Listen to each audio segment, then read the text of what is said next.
Whoa, whoa, whoa, whoa, whoa, whoa, whoa, whoa. Hey, you. Yeah, yes, you, the one that just clicked on this video, the one that's trying to gain information on how to actually manage salary cap. Stop right there before you click off this video. Are you tired of going broke in Madden's 23 franchise mode? Do you want to learn how to manage your team's salary cap and cap space so that you can keep your best players and still compete for a championship? In this video, I'm going to show you how to do just that. I'll teach you how to evaluate your team's needs and set a budget, negotiate contracts that are fair to both you and your players, make trades that improve your team's overall talent level, and help you to avoid signing players who will put you over the cap. By following these tips, you'll be able to build a championship caliber team without going broke. And there's a few key points that you need to think about when negotiating contracts. Those are the expiring contracts, current contracts, and upcoming contracts. Your team needs, what's their age and what they are asking for, what can you get for them, can you replace them, and how much funds do you have now, and how much funds will you have after you sign this player. So the first thing that I would do, and that I always do, is you want to go to your team's salaries and you want to look at all the contracts you have coming up. I typically do my big name players first, and the players that I may want to resign or had just resigned, or players showing promise early in their first contract that I may want to sign. And you can see by the picture on the left that I do just that. I literally just go through. I know Michael Ord is going to be somebody I always resign for the time being. I actually just signed him to a big deal. He has 5 years remaining, so I actually put him on the left, and in 5 years it's going to be 2032. So I know that I'm going to have to re-sign him in 2032. So I put 2032 down there. I do the same for Rashawn Gary. I do it for JT. JT's is actually this year. You actually just seen me re-sign him. Dion Butler, my generational talent cornerback, again 5 years too. So his contract is actually going to expire in 2032. So I'll put that over there. George Pickens has 4 years on it remaining. So I do 2031. Again, I do this for all of the key players, the players that are integral to the current success and the future success of my team. And even some rookies that I may actually want to keep, like Zach McLaurin. He's still on his rookie deal, but I know he's a generational talent tight end, so I know I'm going to want to sign him, and I have to sign him in 2029. This is very important because when you're doing your contracts, I learned that you do not want to have a lot of big contracts that you need to actually sign the same year. One, that's going to absolutely demolish your funds and also make it harder to actually manage this cap space. So I try to spread out different players throughout different years. For example, if I were to actually sign JT and Quentin Nelson to, I believe, 2 more year deals, I would have to sign JT back, Quentin Nelson back, and give Zach McLaurin his big contract all within the same year. So I'm either going to have 0 funds or very little funds, or it's again just going to be very hard managing that cap space, and I may take a hit later on down the line. Just really make sure you're not signing players so they actually need a new contract the same year. Try to really spread that out as best as you can, and that's honestly going to help your team out a lot. So the next thing I would do is team needs. What exactly does your team need? What positions do you need or will need? And is this person an integral part of your franchise? For example, again, JT needs another contract.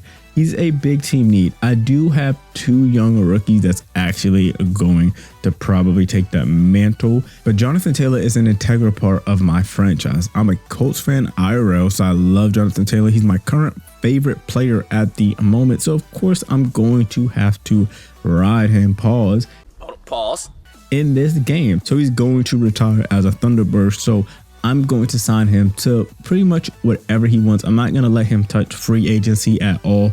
He is retiring as a Thunderbird, so he's an integral part. So I know that I have to re-sign him. The same with Quentin Nelson, and not just that, I do have some good backups, but again, he is retiring. He's an integral part of my franchise.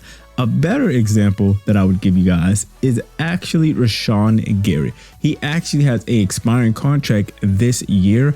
However, he's currently asking for over $121 million at 30. And this goes on to my next point of what is their age and what are they asking for? Bro, this dude is 30 years old, and he's asking for $102 million with a $51 million signing bonus. I can easily afford that, but for 4 years, you're already 30. I know you're going to regress as well. Me personally, I'm actually just going to trade him and see what I can get for him. I can easily replace him, and the way that I'm able to do this is because I know how to draft, I know how to scout. I'm very confident in my drafting abilities, and not to mention we already have some depth at those positions. Just because he's a 99 overall, just because he's made plays, he's had amazing stats through this franchise, and I am actually grateful for everything he's done and the success of the Thunderbirds. However, me personally, he's not an integral part of the franchise. I don't care about him retiring here. And not only that, I can replace him. And not only that, he's old and asking for a lot. Again, this is a business. It's nothing personal. He can go get his money elsewhere. He deserves a lot of money. He just can't get that money from the Thunderbirds.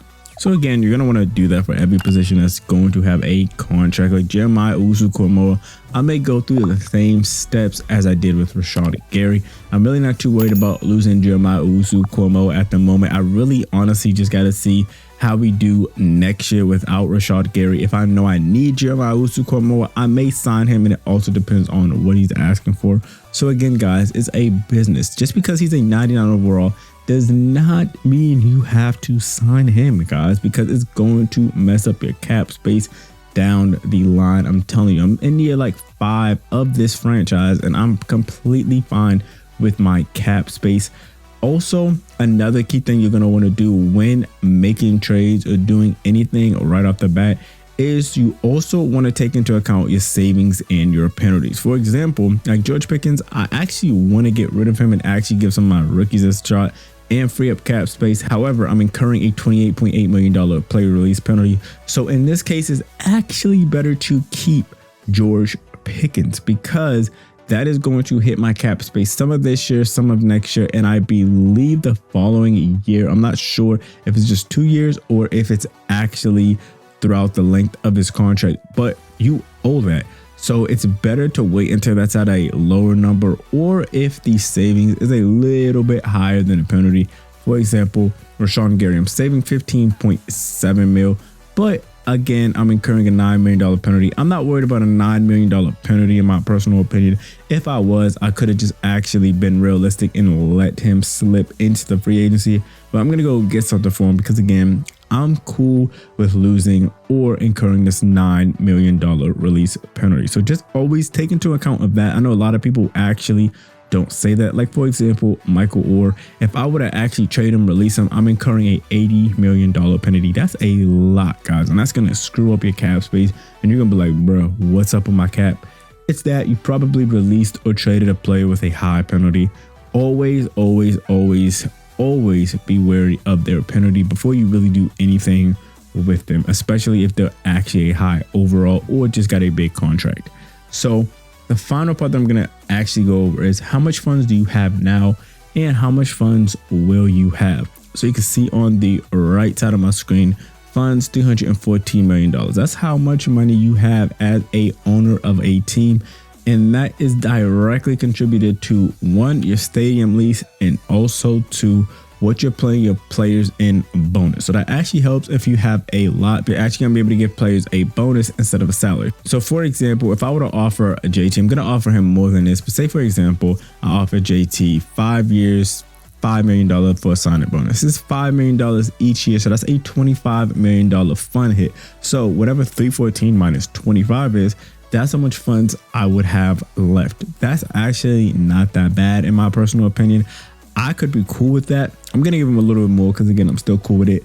But you also want to take into account for that because you don't want to offer him, say, $10 million in funds thinking, oh, it's all fine and dandy, when in reality, you just gave him $50 million in funds, and that's taken away immediately. Not after 5 years, not each year. No, you're going to see that hit immediately. Now, also hurts if you have multiple players the same year because you will really be low on funds and end up getting in fund trouble. However, if you needed to know how to actually get more funds, you could actually click the I that you just see, and you will actually be able to learn how to make more funds. And pretty soon, I'm actually going to be doing an in-depth fund making guide to actually help you guys make a lot of funds. So that's pretty much the gist of it when actually managing your salary cap, managing your cap space, managing your funds. So it's actually really not that hard when you kind of go through this process and think of it more as like a business where there's a few more things you have to do when discussing contracts if you really want to preserve a franchise for the long term. You'll get the hang of it. If you guys have any questions, don't hesitate to actually comment down below. Comment down below if I helped you in any way. And don't forget to leave a like and subscribe. It helps me. It gives me motivation for this channel and helps this channel grow. And let me know what you guys want to see more of, especially when Madden 23 drops. You can click the video on the left or the right to see more Madden related franchise content. I love you guys to the moon and back. Thank you for sticking to the end. It's been your boy, Formula Cosmos, and I'm out. Peace.